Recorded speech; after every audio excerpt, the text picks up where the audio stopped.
El domingo pasado salí a correr con mi señora por la ciclovía de Medellín. Era un domingo normal. Gente en bicicletas, familias caminando, corredores intentando cumplir sus kilómetros de la semana. Pero mientras corría, empecé a notar algo que me llamó mucho la atención. Varias vallas políticas tenían exactamente el mismo mensaje. Yo voto por Uribe y por el que diga Uribe. Y mientras seguía corriendo me quedé pensando en algo. ¿Qué tan poderosa tiene que ser una imagen para que una campaña política entera se construya alrededor de ella?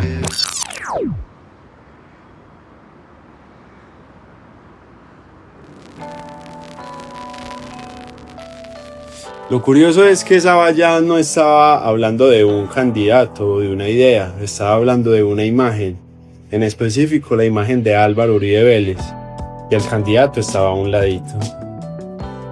Con el tiempo, algunos líderes dejan de ser simplemente políticos, dejan de ser únicamente personas con propuestas, discursos o partidos, y poco a poco se convierten en símbolos que representan algo más profundo para quienes los siguen.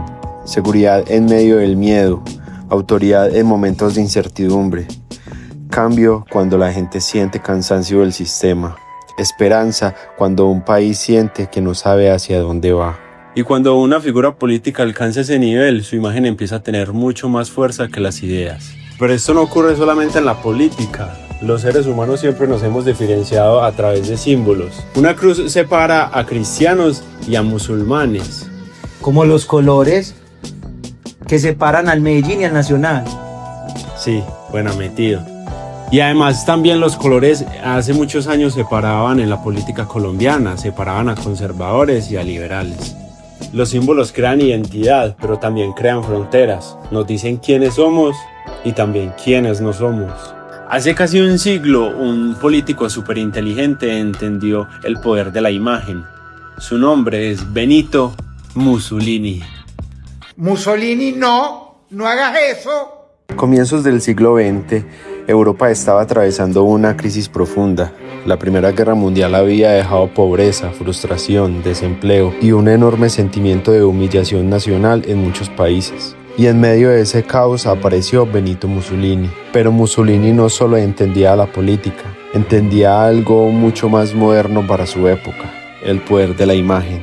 Mientras muchos políticos seguían hablando como intelectuales o funcionarios tradicionales, Mussolini empezó a construir algo distinto. Construyó un personaje, una figura cuidadosamente diseñada para transmitir fuerza, autoridad y control. Su propaganda no solo hablaba de ideas, construía una imagen constante del líder, la postura rígida, la mandíbula tensa, la mirada elevada hacia el horizonte, los discursos desde balcones enormes frente a miles de personas perfectamente alineadas. Todo estaba pensado para proyectar poder, incluso la arquitectura, los desfiles y las cámaras estaban organizadas para hacerlo ver más grande que la propia gente que lo seguía.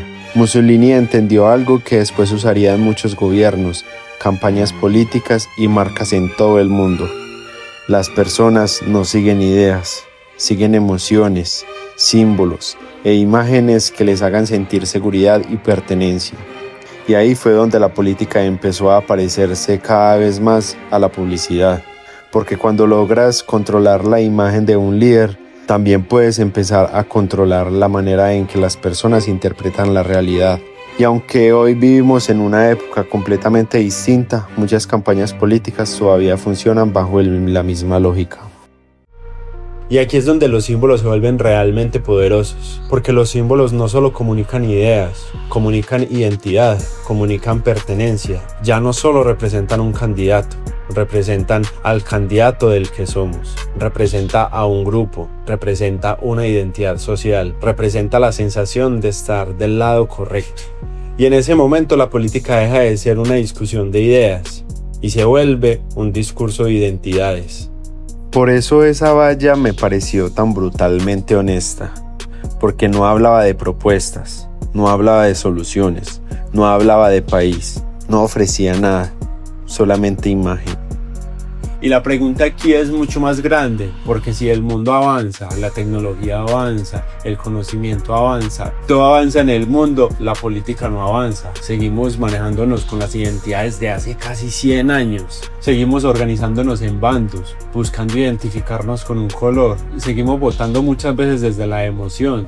Entonces nunca nos han enseñado por quién votar, sino con quién identificarnos. Y te pregunto, ¿tú por quién estás votando? ¿Por unas ideas? ¿Por un color? ¿Por una identidad? ¿O por un candidato?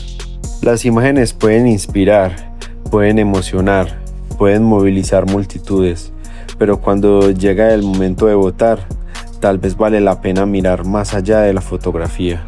Porque una imagen, Vale más que 1000 palabras. no, pero sí puede ganar unas elecciones. Entonces, ¿qué decisión vamos a tomar? ¿Vas a votar por un color o por unos ideales que aportarían al futuro de nuestro país? La buena.